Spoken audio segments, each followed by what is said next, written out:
We are in a lovely valley, green with olive groves that have been here for hundreds of years. The trees don't produce much fruit anymore because they are so old, but they are beautiful with their twisted trunks and branches. There are small farms here in the valley. Some produce olives from younger trees. Others grow wheat. The valley is on the outskirts of the kingdom of Walid. The king is kind and just, but it's a large county and not wealthy.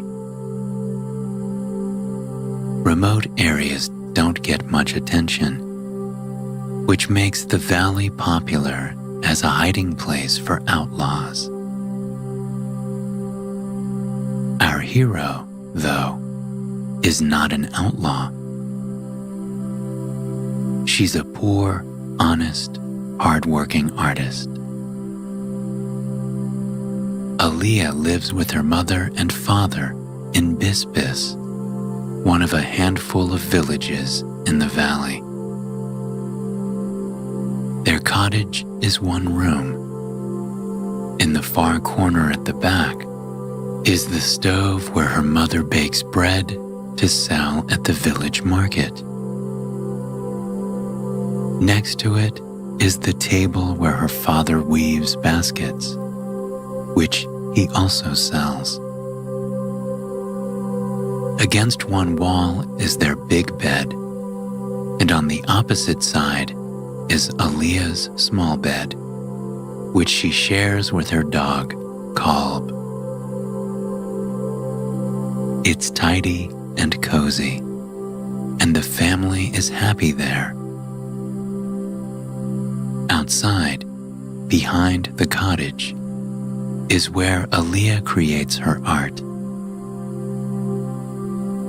She loves to carve olive wood that she collects from the valley floor after windstorms. Aliyah believes the twisted branches are a gift. She thanks the ancient trees as she picks up the windfall and invests time contemplating the shapes before carving what she sees trapped inside the wood. While her neighbors don't have extra money for art, the nearby village of Bilal is more prosperous.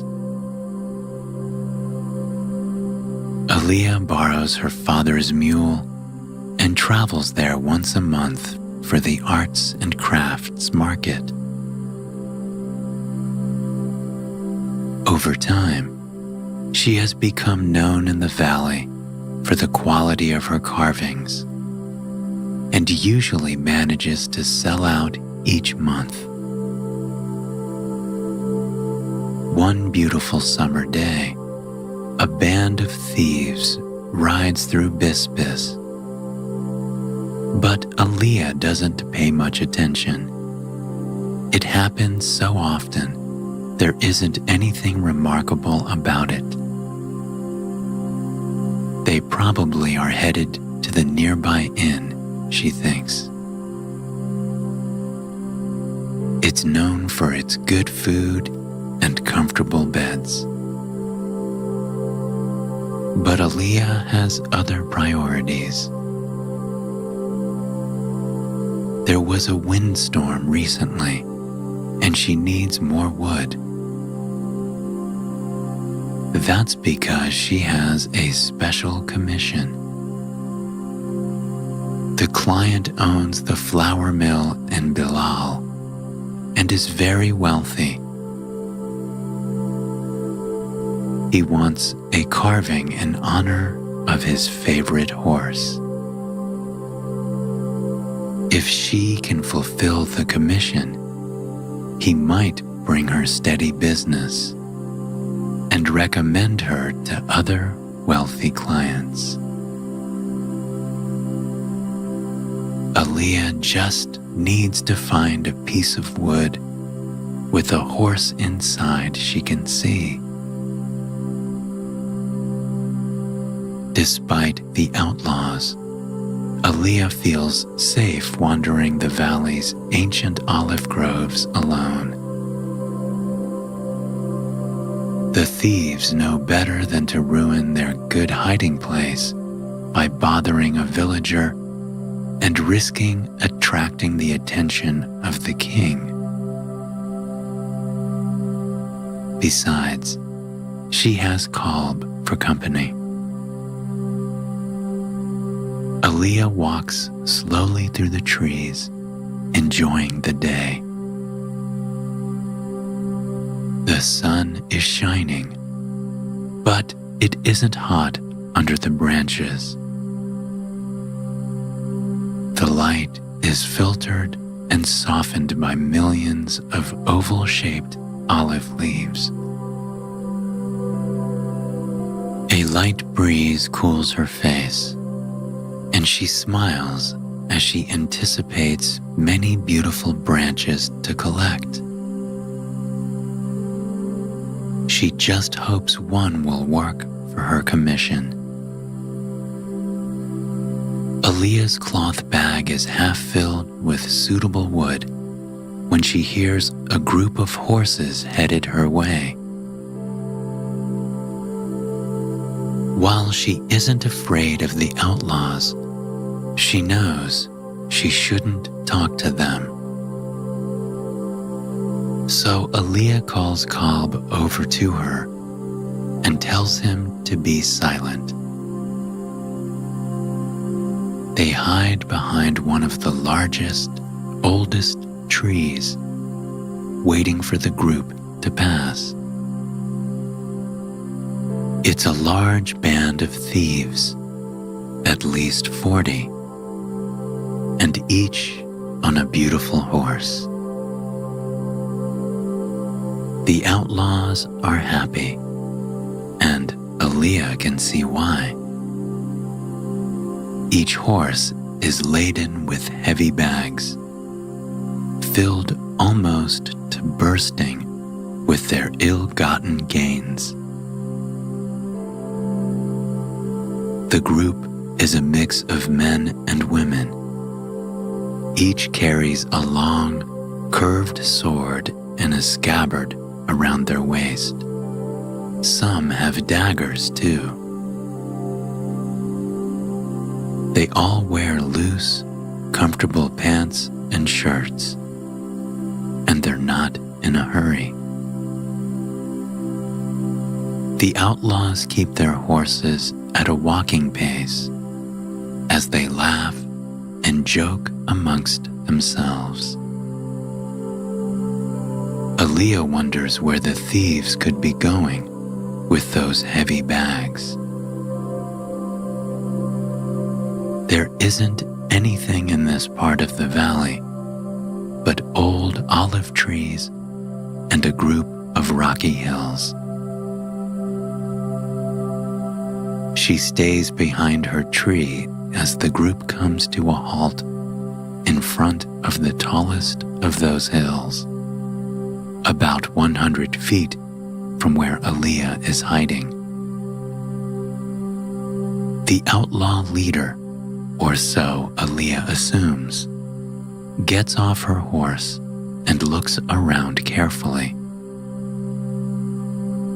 Then she walks up to the flat part of the rocky cliff face, stands in front of it, and whispers, "Open sesame." Aaliyah gasps as an opening in the cliff face magically appears. Luckily, a horse neighs at the same time, and the outlaws can't hear her reaction. The leader gets back on her horse, and the thieves enter one by one as Aaliyah watches in amazement.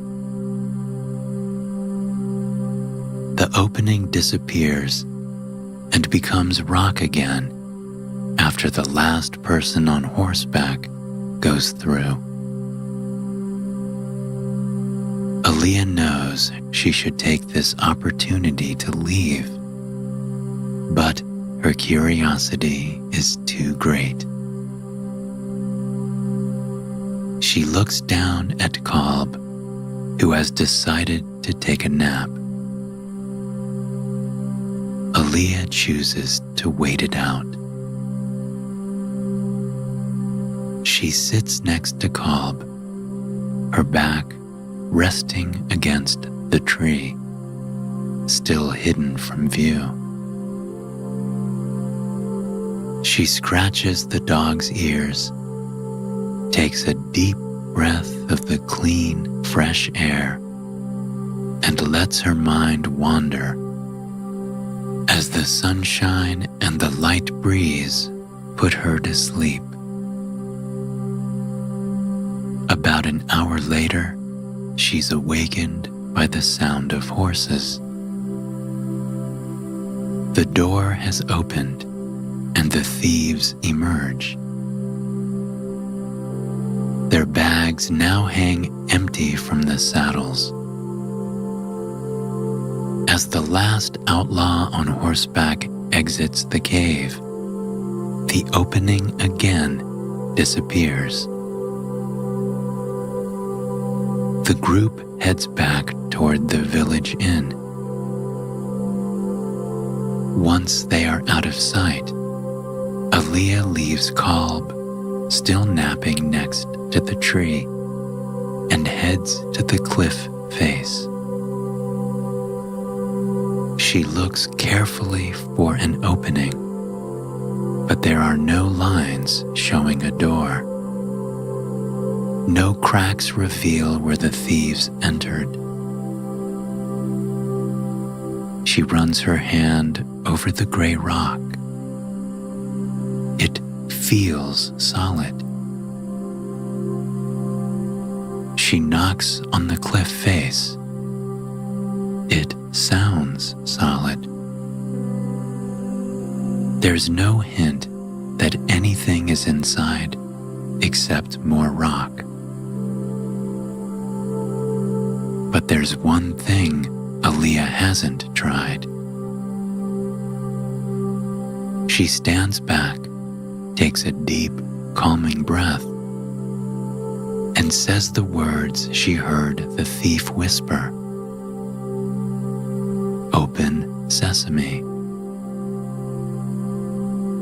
There is a quiet whooshing sound as the rock in front of her dissolves, revealing a cave. Aaliyah looks around to make sure nobody is watching before she steps inside the quiet darkness. As she crosses the threshold, Aaliyah hears the quiet whooshing sound again and looks back to see the cave opening turn into solid rock. She is now surrounded by pitch-black silence. Soon, though, a soft light flickers next to her and slowly brightens. A torch on the wall glows with the smokeless flame. She sees more torches ahead of her flickering on, revealing a long, wide passage curving deep into the cave.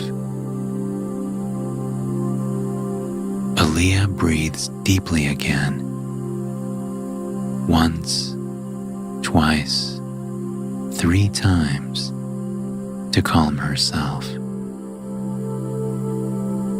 She's not completely sure she's awake, but she knows she must see what's at the end of the passage.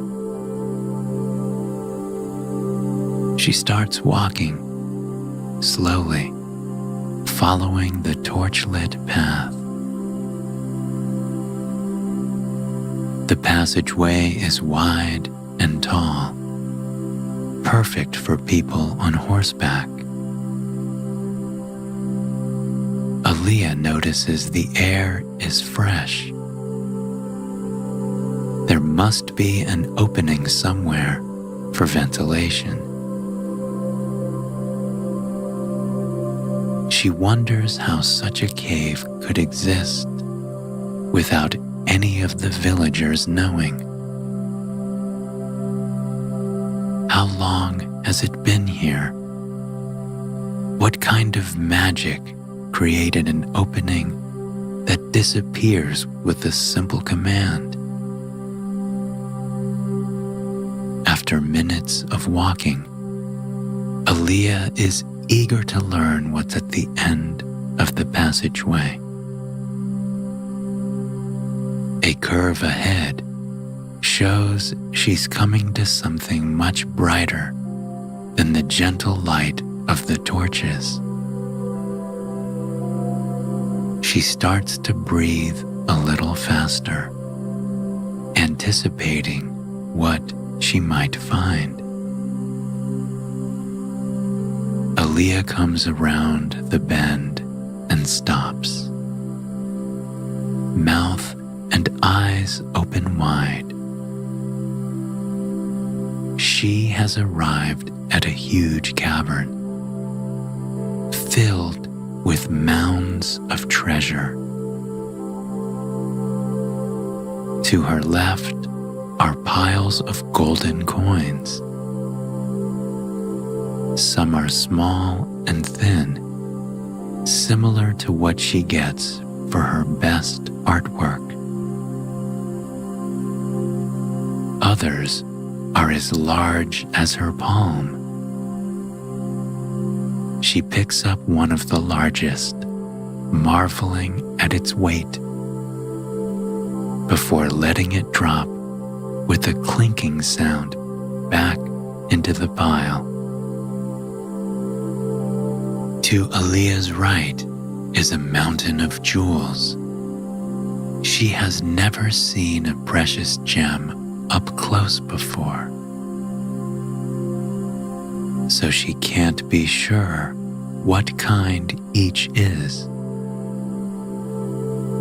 But the colors are beautiful.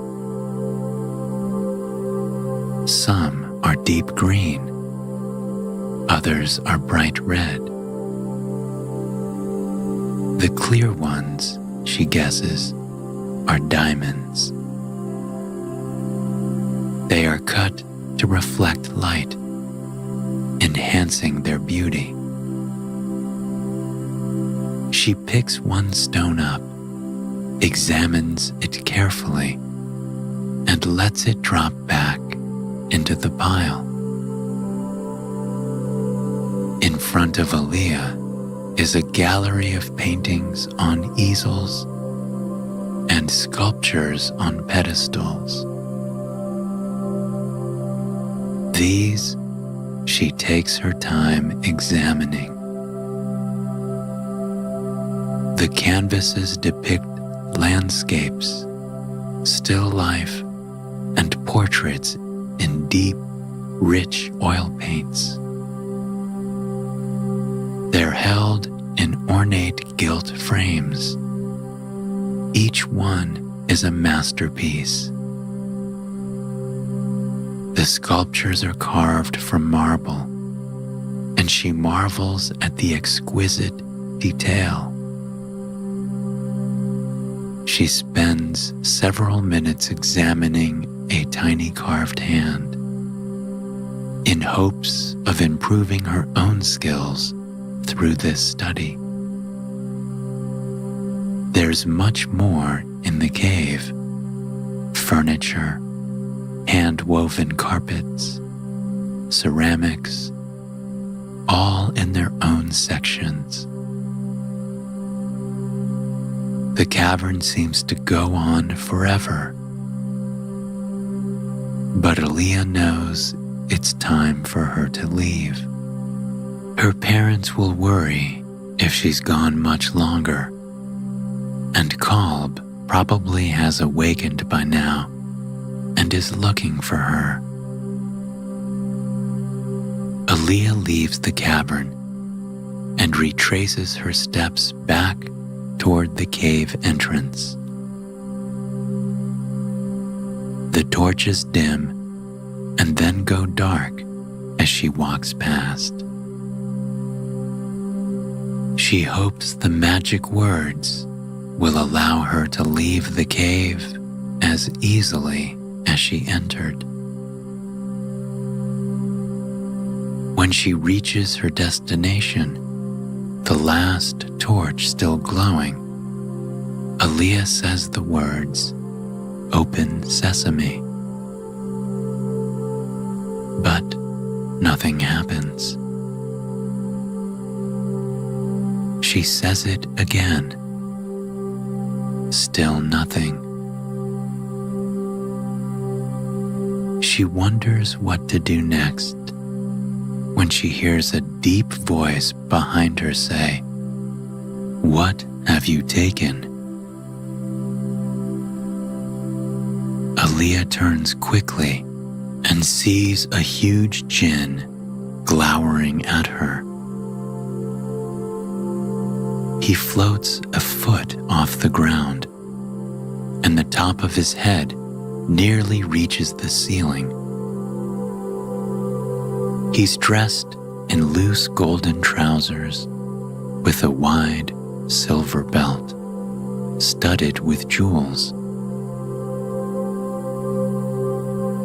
The jinn's skin is copper-colored and shimmers. His eyes are black, and over them are thick, forbidding brows.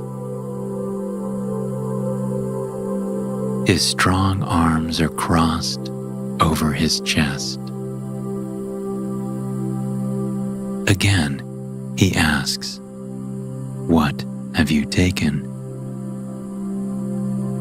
Her eyes wide, barely able to answer, Aaliyah stammers as she tells him she took nothing. She turns her pockets inside out and opens her bag to show that she has nothing but olive branches. The jinn is perplexed. His job is to guard the cave from intruders who want to steal the treasure. He has no idea what to do with a visitor who comes to look, but not take. He asks why she didn't take anything, not even one small coin. Aaliyah says the cave is filled with stolen things. She can't take even a single item, because then she would be a thief too. The jinn had never met an honest person before. He has always been in service to thieves. This new way of thinking impresses him, and he wants to reward Aaliyah somehow. The jinn asks Aaliyah what she wants for herself. She thinks about it for a minute, and then says all she really wants is to go home after finding an olive branch that she can use to carve a beautiful horse for the miller. The jinn smiles at such a simple request. He nods and tells her to go home. The cave will open for her now. Aaliyah faces the opening and says the magic words one more time. A soft whooshing sound means the jinn had told the truth. She turns back to thank him, but he's disappeared as suddenly as he had appeared. Not wanting to take a chance on the door closing again, maybe for good this time, Aaliyah leaves the cave and immediately is greeted by a wagging kalb.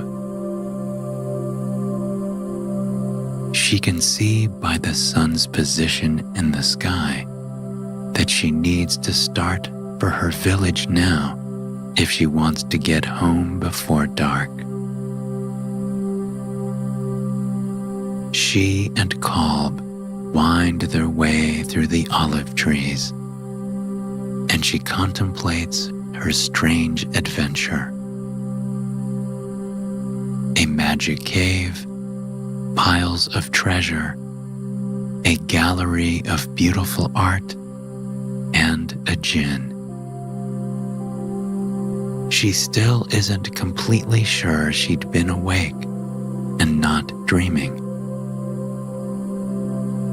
As she walks, lost in thought, Aaliyah's foot catches on a large branch on the ground. She stumbles and almost falls, but catches herself in time. She looks down to see what tripped her. It's the perfect olive branch. She sees immediately that it will become a beautiful horse carving. Aaliyah looks back in the direction of the cave, now out of sight, and sends a silent thank you to the djinn.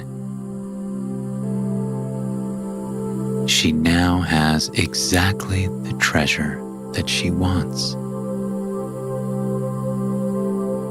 When Aaliyah gets back home, she helps her father prepare the evening meal. And as the family eats, she tells her parents about her adventures. They are amazed, but her mother suggests she might have been dreaming while napping under the big olive tree. Maybe, Aaliyah says, but it certainly seemed real. And she did get the exact olive branch she was looking for, a gift from a djinn. The day's adventures have made Aaliyah tired, and she's ready for a good night's sleep. She says goodnight to her parents, each reading quietly by candlelight at the table. Aaliyah gets into bed, pulls up the warm blanket, and rests her head on the soft pillow.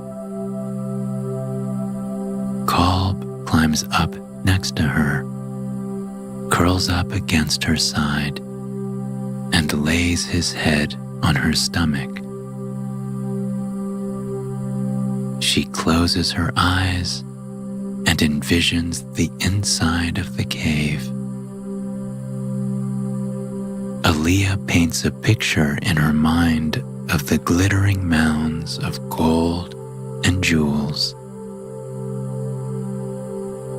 She recalls the magnificent paintings and sculptures on display in the lonely gallery. She thinks with kindness of the djinn, who rewarded her honesty with the only gift she truly desired.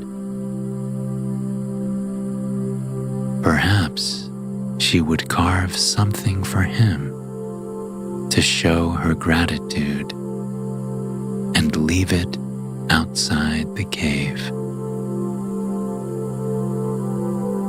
She turns her thoughts to ancient olive trees with beautiful, twisted branches, She thinks about fresh breezes, dappled sunshine, and quiet walks with Kalb. And then she drifts off to sleep.